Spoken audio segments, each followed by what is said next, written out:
तपाईलाई थाहा छ क्रिकेटको इतिहासमा एउटा यस्तो देश पनि छ जसका 2 फरक ब्याट्सम्यानले अन्तर्राष्ट्रिय खेलमा एकै ओभरमा 6 वटा छक्का हानेका छन् र त्यो देश अरू कोही होइन हाम्रो देश नेपाल हो। T20 क्रिकेटको इतिहासमा जब नेपालले सङ्कटको सामना गर्यो तब एउटा नाम पर्खाल बनेर उभियो।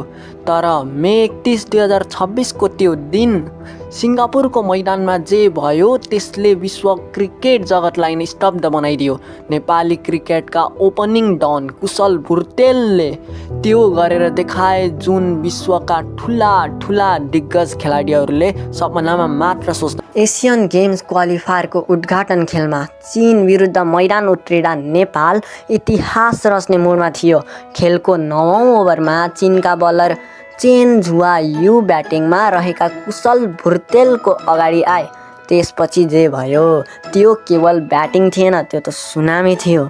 कुशल भुर्तेलले एकै ओभरमा 6 वटा लिगल डेलिभरीमा 6 वटा गगनचुम्बी छक्का प्रहार गरे।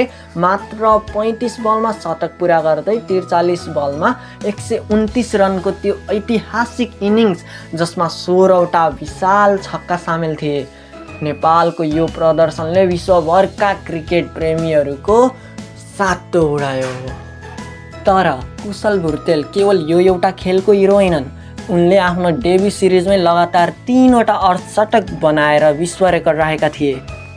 दिपेन्द्र सिंह ऐरीपछि एकै ओभरमा 6 छक्का हान्ने कुशल दोस्रो नेपाली र विश्वकै 6औं खेलाडी बनेका छन्। आज नेपाल विश्वको एक मात्र यस्तो देश हो जसका 2 जना ब्याट्सम्यानले यो रेकर्ड आफ्नो नाम गरेका छन्। यो हाम्रो लागि, हाम्रो क्रिकेटका लागि र हाम्रो नेपालका लागि गर्वको कुरा हो।